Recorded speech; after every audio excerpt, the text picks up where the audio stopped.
Wow. I want to say thank you for coming to our farm.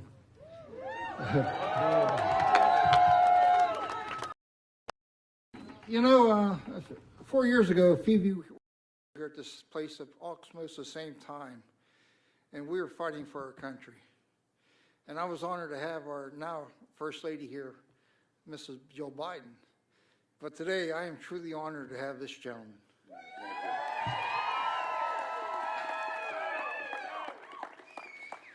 You know, they gave me talking points for this introduction. I told them I'm better if I just go off script. They got nervous. They said, send it to us. That's because they've been around me.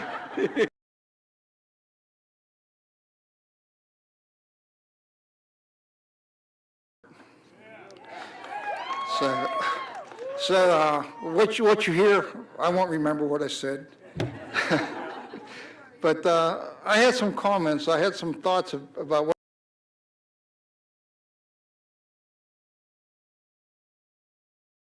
the guy stands for is what every individual in this country, regardless of party, should be proud to call my vice president.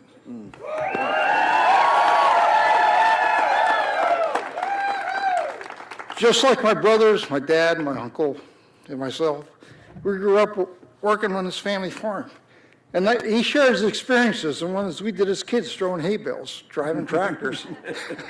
So, hey, this guy understands what it is to live in a small town. He understands what it means to sit at that kitchen table and talk about the issues that affect our families. And this administration that we are going to put in here is going to make life better for all of us. And I was also told I had 2 minutes and they would pull the plug on the mic. They will not.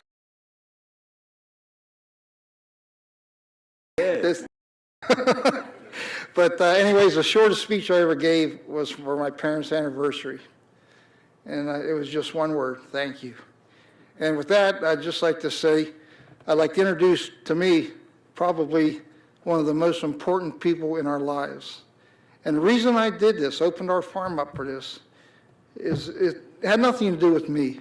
It was because, like every one of you that have kids and grandkids, we fear for their future. We fight for their future. And we're going to win for their future. Yeah. Thanks, brother. Governor. You're the best. Wow. Wow.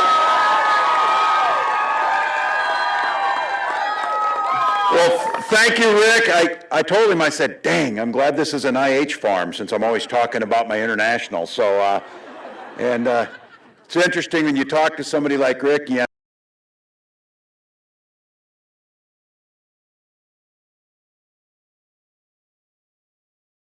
community.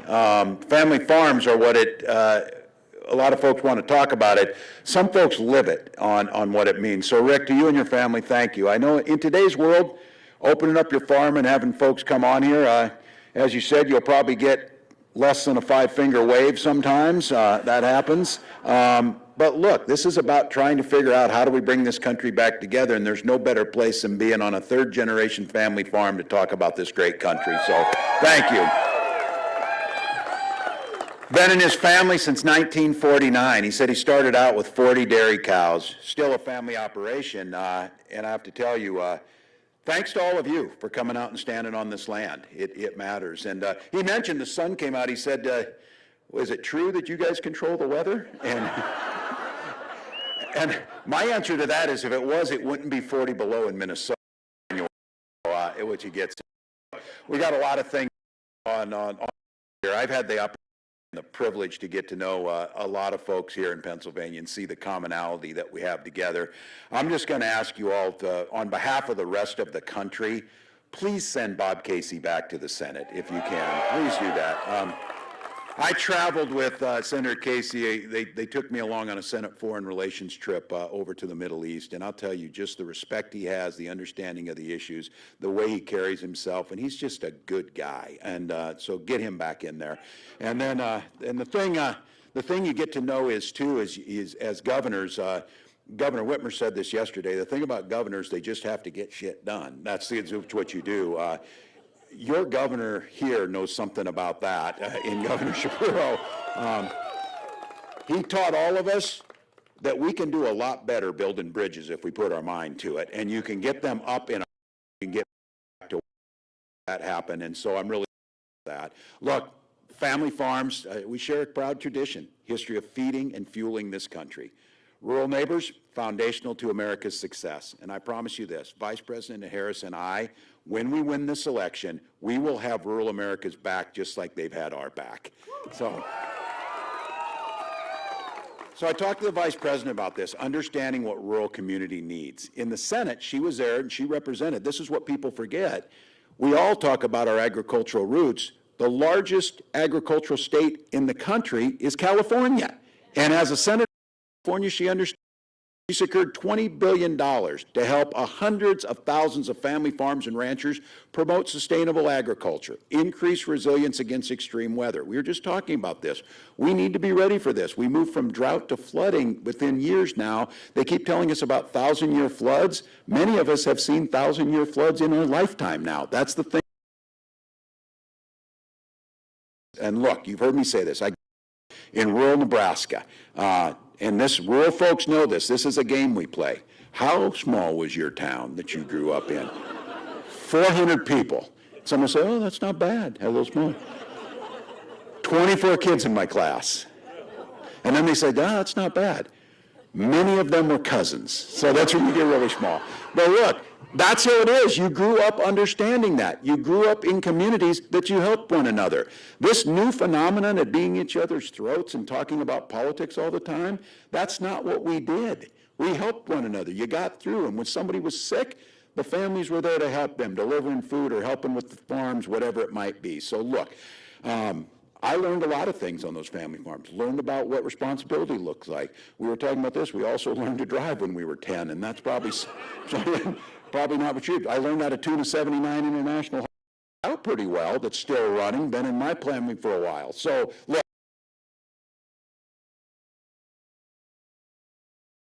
of growing up was being on the land and understanding what it meant. And I have to tell you, this is one of those things too. Growing up with my dad and my late younger brother, just this last weekend in Minnesota was the opening of pheasant season. And some of you, if you never hunt pheasants, I'm telling you, you need to get into this. It's early in the morning. A lot of times there's frost. It was warm this year, but I can still remember it like it was yesterday. Coffee's brewing, my dad, my brother, and I, you're going out there. The dogs are in the field. You're on the land that's been in your family for a long time, and you're getting to participate in something that we all love so much, being with family, being on that land, and hunting. So look, these are the things that I do and the things I did last weekend that are part of who we are. And when Kamala Harris is talking to rural America, that's the thing.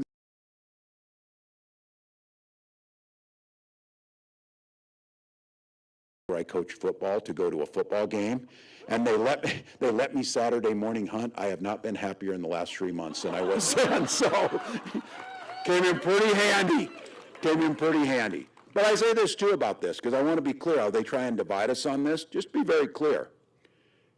As a veteran and as a hunter and a gun owner, I do know something about guns.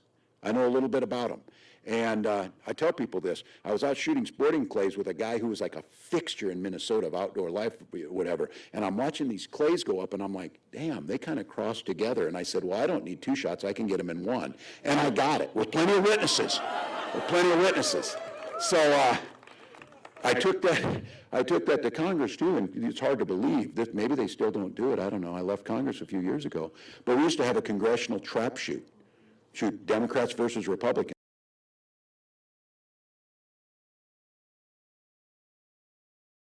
I think many of you know. But we'd go out there, and it was camaraderie, and we would shoot. And year after year, I would end up out shooting the vast majority of them. I said, I got the trophies to prove it. Look, this is not about this idea. Kamala Harris, she's a gun owner too. I think this is true. I think this might be the first Democratic ticket where both the president and the vice president are gun owners this time. So that's something. Yeah, it's something. And I say this to you because we're not going to allow them to make this about the Second Amendment. We certainly believe in the Second Amendment, and you're right to own this. But our first responsibility is to make sure we're protecting our children and our communities from gun violence. So That is not a hard concept. So when the vice president is talking about things like, well, we'll see this, this idea about background checks. Vice President, I can pass them. On the other side of the ticket, you know the 30 days? You can't pass a background check. So look, don't let your neighbors, and let's not allow this to happen to divide us. Let's not allow this to happen to divide us. This is not the issues they want it to be. We will protect. Nobody's coming for your guns. But we are going to make sure that your kids can go to school without being shot dead in their classroom. That's what we can do. Well, look, we've got a responsibility to work for the common good. The job should not be to try and divide us.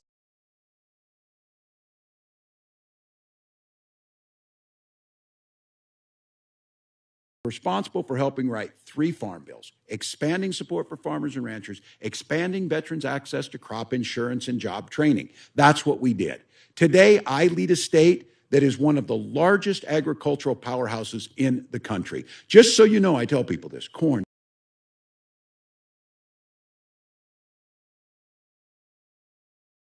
country. I'm proud of that. So we produce, dairy, pork, and turkeys. Those are the 3 food groups in Minnesota. So I've got a 20-something daughter who I'm trying to say, you know, this vegetarian thing is a phase, so move back or whatever. You come to our state fair, though, go over to Farmers Union booth, and you'll get some of the best, most innovative food, locally grown and produced right in Minnesota. And the same thing happens here in Pennsylvania. That's what family farms mean. That's what means coming together and growing together. And in Minnesota, able to enact tax credits and loan programs for equipment, making sure that we were doing down payment assistance to folks, because we all know if you want to get into farming, access to capital is the biggest thing. Vice President Harris knows that. She knows that our rural neighbors, that look, when things are hard and difficult, we ask, and we owe them full support to make sure that they can find an opportunity right now in their hometowns. This idea that you got to get bigger or get out is nonsense. It is nonsense. We can continue to make sure we invest in rural communities, invest in family farms to make a difference. So look, I also want you to know, because you've seen this, doing this work, many of you here know this, been a lot of talk about outsiders coming into rural communities, stealing our jobs, making life worse for the people who are living there. Those outsiders have names. They're Donald Trump and J.D. Vance. No one was asking for what they were bringing, but they brought it to their very states they represent and told lies about the people living in these communities. People who were simply trying to do an honest day's work, maybe buy some nice clothes for their kids so they could go to Mass on Sunday. That's what. And they weren't doing anything else until these guys and tell us that. And the reason is they don't respect rural communities. And I'll tell you what, they take a hell of a lot of their voters for granted by the policies they put out that don't do a damn thing for rural Pennsylvania or rural Minnesota or any place in this country. That's what the odd is. Now, I appreciate folks who did this, and I am proud where I grew up. I wouldn't trade that for anything. And Senator Vance, he became a media darling. He wrote a book about the place he grew up, but the premise was trashing that place where he grew up rather than lifting it up. This guy's a venture capitalist cosplaying like he's a cowboy or something. I don't even know what a venture capitalist does most of the time, because folks who go to work every day, they're the ones that are saying, what are you going to do with the policies to make my life a little better? These guys see your communities as commodities to trade and move around. They see your house to buy up and sell to make on. Don't see it as a place where you raise your kids. This guy's still got an app, lets users, foreign investors, corporations, speculate on short-term investments in farmland, trying to squeeze every dollar out of soil that they'll never work or never step foot in. That's not right. That makes it difficult for your kids to buy the land. That's why an acre of land costs $10,000 and it's impossible for young people to get in, because these guys are speculating on it with no intention of ever farming that land or doing a damn thing with us. That's the policies that we have to push back on. Look, our economy's getting better. Prices are coming down. But Trump's mismanagement of COVID destroyed our supply chains, and farmers are still digging out of that hole from that and his damn tariffs that he put on. It didn't do a damn thing for rural America. Now, Rick and I were having this conversation about prices, and folks out here know this. Corn was, I think, trading today $4.10, $4.08 a bushel. Soybeans right under $10 a bushel. Look, that's not even enough to break even. But what the people out there, and Donald Trump shows up and tells them that prices are higher. Well, you were making $4.10 for corn and $10 for soybeans when prices were 25% lower at the grocery store. Where the hell is the money going? Who's making the profit? It's not going into rural America. It's not going into the people who farm the land or process the food. Who's making the money? Who's making the money in the middle? And that's the stuff that we're talking about. When you hear this idea about price gouging, it's not that hard to understand. All of a sudden, there's a hurricane coming to Florida. I'll be damned if airline prices didn't shoot way up for folks trying to fly out of Florida. That's not capitalism. That's price gouging, and it's simply unethical. Those are the things we're talking about to make prices more affordable. So I did see this. Donald Trump wandered into a grocery store here a while ago. Yeah. You know he hasn't been in one since 1985. I keep making this case. I keep trying to say these things. You know, Kamala worked in a McDonald's. I said, can you picture that guy running the McFlurry machine? But he walks into this grocery store and he hands a $100 bill to a lady to pay for his groceries. Did you see this? So I'm like thinking, I wonder what he's doing there. And then I got to thinking, I think it's just natural. Any woman he sees, he pays off because he did something on there. I don't know. But this is the one that caught my eye. I know I shouldn't be, yes, I am not going to be generous at times because the pain that Donald Trump has brought, and I think we know what 4 more years would look like. But this one really got me going. He was talking about groceries, and he started rambling about groceries. I don't know if some of you saw. I'm going to give this one. Here's what he said. I had to put this on here so I don't misquote it. I have more complaints on grocery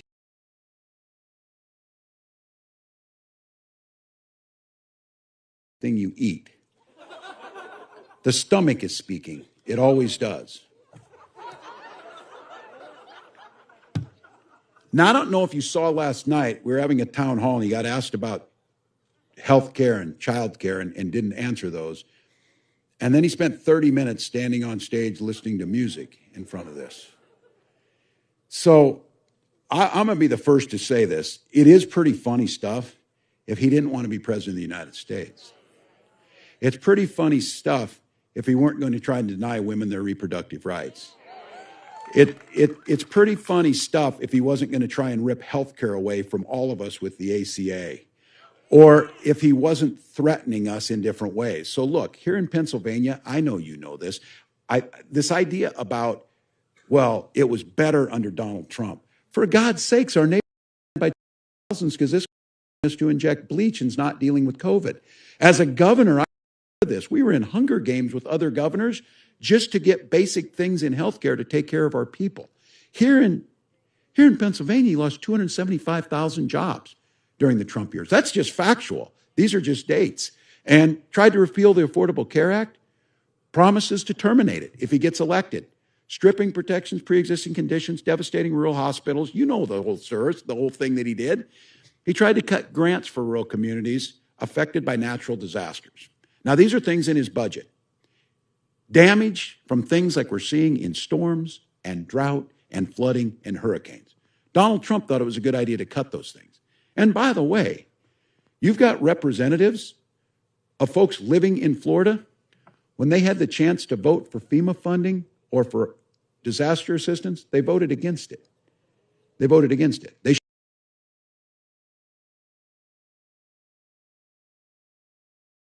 did it all, starting trade wars with China that his own people said he lost. You know he did. Trump's own Secretary of Agriculture, and Rick and I just talked about this. He had a clear message of how farmers would fare under the leadership of Donald Trump. He said this simply. He was asked by a bunch of farmers, what do we need to do? He said, I'll tell you what, the big are going to get bigger and the little are going to get out. And that's exactly what happened. So instead of being able to milk 120 head, creating 3 or 4 jobs in this community, spending money in the local community and growing this area, Now you have folks milking 10,000 head in consolidated areas that have no impact on the local economy. That's what's happened under Donald Trump. So look, Trump had a near record farm bankruptcies in 2019 of folks going out of business because of that. So look, Donald Trump might be able to afford to go bankrupt once, twice, 3 times, 4 times, 6 times. Farmers get to do it once, and then the farm's gone for the next generation. And then the community's lost another family. And sure enough, the businesses downtown start to close. So if you want to know what's happening to rural America, as I said, the folks coming in here and taking the jobs and destroying the area, they've got names. They've got names. Trump and Vance right now happen to be those, and the folks who back them. The venture capitalists who don't give one damn about walking this land, but are more than happy to take the profit off it. So look, we owe you something here. We owe you something. Under Kamala Harris's leadership,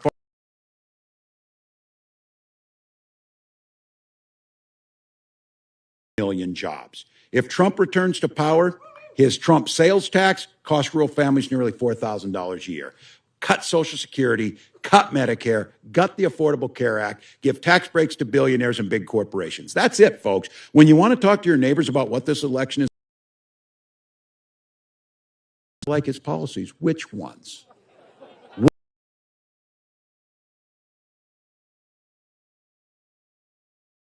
And I'm tired of it. I gotta tell you that. I'm tired of complaining about this guy. I am tired about it. I just want to wake up and not see him on TV and not see this stuff out there. And we owe it to the American people to tell you not just why we don't want that guy, and God help us, there's numerous reasons, but why Kamala Harris is the right choice for us, that we need to lay out the policies. So I want to tell you here and lose this. We've got a plan for rural America that's specific on this. You know, you keep asking us, what's your plan? What's your plan on these things? Well, we've got a plan, whether it be rebuilding housing, whether it be price gouging, whether it be a tax cut on child tax credit. But for rural America, here's what we want to do. Folks out here who know this, especially those things, because I think rural America, farm matters. Crop insurance matters. Trade matters. Tariff matters. But you're bigger than that. These are families. Your health care matters. Your education matters. Your roads matter. Your retirement matters. All those things matter. So here's the plan. We're going to recruit 10,000 rural healthcare professionals. Cut the number. This is a term that none of us knew before. Ambulance deserts. There's large places in America right now. If you dial 911, it's very difficult to get to an ambulance right on time. Our EMTs are in short supply. We want to make sure that we're cutting that in half, expanding telemedicine and access to affordable quality healthcare for everyone in every part of the country. Now, this is another one you've seen. Making sure that we're protecting independent pharmacies can stay open and build 3,000 more so rural communities can have access to medications they need. Consolidation between pharmacy benefit managers, those in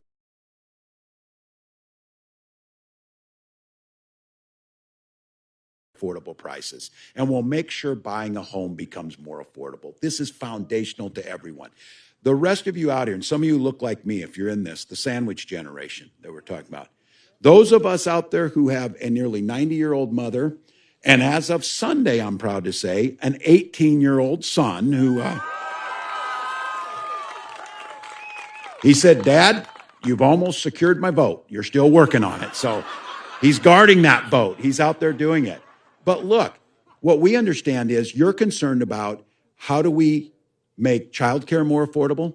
How do we make pathways like internships and apprenticeship programs in college more affordable? And then at the same time, how do we take care of our seniors? And I'm for the folks here, get this, especially in rural America where we're aging, the proposal that Kamala Harris put forward on Medicare is transformational. The ability for our loved ones, Medicare and home care is transformational. My mom's not leaving that house. She's still in that house. She's not leaving that house. And then expanding Medicare. Look, those of you who aren't this, I see some young folks here. Wait till you turn 60. You start caring a lot about Medicare. So you start, those out here know. I think a lot of people didn't know, and what Vice President Harris is putting forward is under our administration, not only will we expand that home health care, we'll expand it to hearing and vision as part of Medicare. That's really important. And these are real things in people's life. The nonsense that Donald Trump is talking about, Hannibal Lecter and sharks and batteries and dancing and whatever, that's not real. What's real is a few years ago when my mom finally got the hearing aid she needed, she's a lot more fun right now, I'll tell you that, because we were always telling her, and I think these are real life.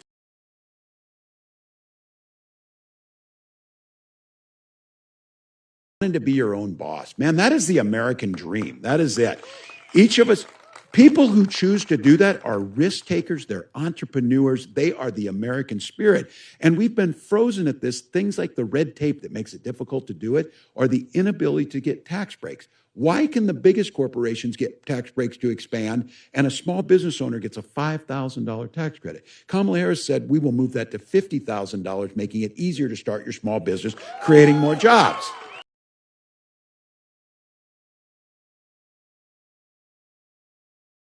I'm deeply concerned about this. The average age of a farmer in this country is about 58 or 59 years old. That's because it's difficult to get that into the next generation. We need to make sure that next generation of farmers is ready to thrive. Helping those beginning farmers and ranchers get started, new market, new stream here to pull out from under these folks so that they can grow right here. Think about this. I was with a farmer and you know, he said, look, Tim, I'm conservative, but I got to tell you, these policies are helping me. And he was talking about the Inflation Reduction Act, and he was talking about the infrastructure law. Because he says, on my farm, I grow corn, revenue from soybeans, and revenue from wind that he puts out there. He farms wind, is the way he sees it now, with energy being out there, opening up new opportunities for rural America to take part in this. We're going to have to use all of our energy resources going forward, but we need to make sure that rural America gets to take part in that it's not just coming in and pulling the profits off the land and leaving. We've got golden opportunities. So this is a plan to rejuvenate rural America, focusing on rural America, making sure those very issues that you're actually concerned about at your kitchen table are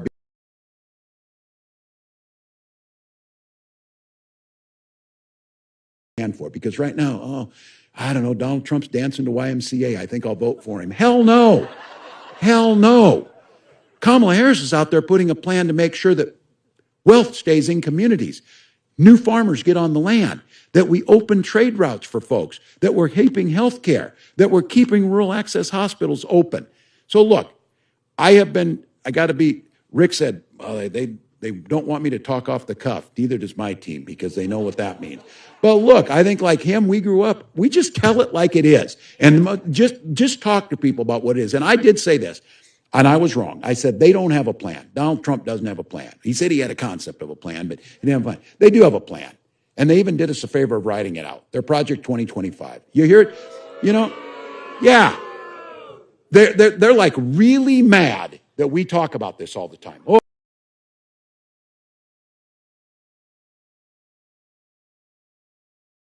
as a football coach, I know this. You don't draw up a playbook if you're not going to run the plays. You're going to run the plays, and they're going to run the plays in there. So let me give you a few of these things that's in there. I know you've heard them, but I think it's important to keep focusing on it. They're canceling $65 billion that we got. And in Minnesota, this is transformational. I know it's true in Pennsylvania. They're going to pull back the money for broadband investments that are connecting communities. How many of you are satisfied with your broadband connection as it stands right now? Right. And you don't think in the future that the bandwidth needs are going to get even bigger? So for America to thrive, for you to start a farm, this farm needs to be connected to know commodity prices and trade and all the things, to buy fertilizer, everything else that goes on. Not to mention, if we really want to do telemedicine, which we know that works, you can't transfer data if you don't have the connections to do it. They want to pull those things, eliminate the risk and price loss coverage program, protect farmers from major price drops. Look, we got that through in 14. We got it through in 18. And I just want to be clear about this. when we had leadership in the House of Representatives that could actually get things done rather than sitting around with stupid things that they do all day that don't improve us. They've not passed a farm bill for 2 years. They've not passed the Defense Appropriations Act that pays our soldiers. They've not even passed a damn budget. They do a continuing resolution, and then they want to sit around and complain about everything that they're investigating on that is basically just politicizing every damn thing that gets nothing done for you. So this piece of legislation that we put in, make sure that there's a floor on there so that you don't go bankrupt, and making it harder for you to get FSA loans. These are things for folks, look, this is policy stuff. Donald Trump doesn't want to talk about this. Look, everyone here knows he doesn't know a damn thing about foreign policy. He doesn't know what the FSA is. He doesn't know the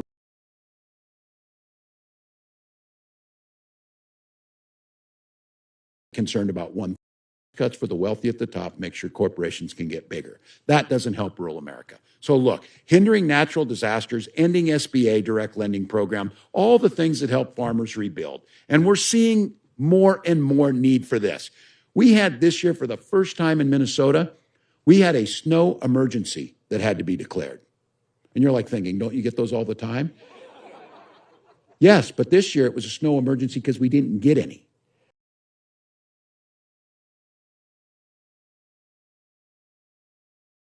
And when we know what happens to water and everything else that happens on this, those are things that we're going to have to be prepared to take to deal with. But this week, as we watched Hurricane Helene and Milton devastate Americans, folks in the Trump administration, when he served, came out and told us that when Donald, before he would authorize emergency aid, did they vote for me or not?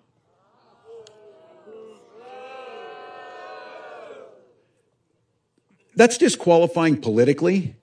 It's disqualifying as a human being, because these are our neighbors. And not once would they ever ask. Not one. I served with presidents of both parties. And when we were flooding, George Bush was in Minnesota, and he was there to provide us the support we needed to repair what we needed to be done. That's the way this country's supposed to work. I can disagree with George Bush, but he was there to do that. This is the first time in American history you've got a president that is willing to let Americans suffer during a tragedy rather than providing them the aid they need. So look, as a teacher, I'm going to have to tell you this, and I just want to, I'm going to leave you with the final Project 2025. Eliminating the Department of Education. There's an agenda here, and that agenda is to privatize public schools, to give people vouchers, if they will, and then to have you send your kids wherever you want to. Those should certainly be your choices. That should be your choice to do it. But public education has been the great American addition to the world, the ability to be able, not just the great equalizer, the great horizon opener for so many of us. I think about living in a town of 400 people. I had incredible public school teachers. You think if they'd have given my family a voucher, where the hell were we going to find a private school that we could go to in a rural community? And where were they going to find the teachers who would do it for the little money that those public school teachers were doing it for and the effort that they were giving? It goes back to this idea that communities come together. This country invests together. So what Kamala Harris is laying out, what we're talking about investing in those communities. These guys, when they talk about schools, they're talking about banning books in schools. You know what we did in Minnesota? We gave every kid breakfast and lunch for free. We're banishing hunger in those schools.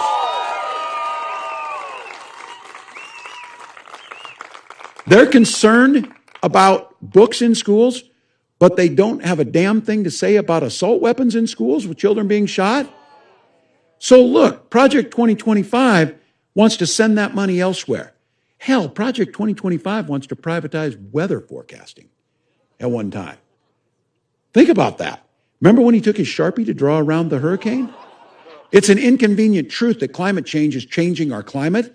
Well, we don't stick our head in the sand. We fix it, and we get ready for it, and we need a leader who's willing to do that. So look, folks, I went to it in the beginning. We know who Donald Trump is. We know what they stand for. We've got an agenda that works for rural America.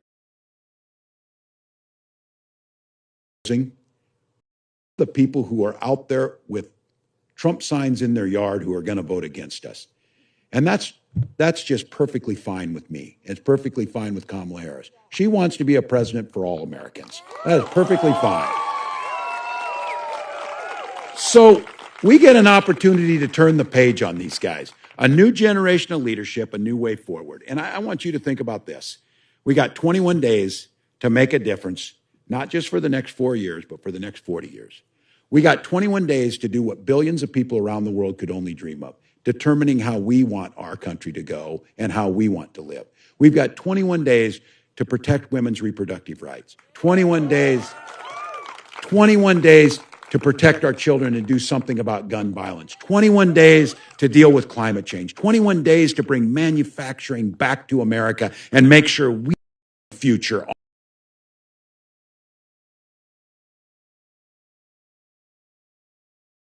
Back to it again. Can you imagine how great it's going to be to never have to see him on TV again? To never have to hear it, to never see the division, to never see the just tearing people down. Because as Kamala Harris said, this is the thing. Leadership is not by who you can tear down, it's who you can lift up. And leadership is not to pick winners and losers, it's to lift all of us in a way. We got a saying in Minnesota, we all do better when we all do better.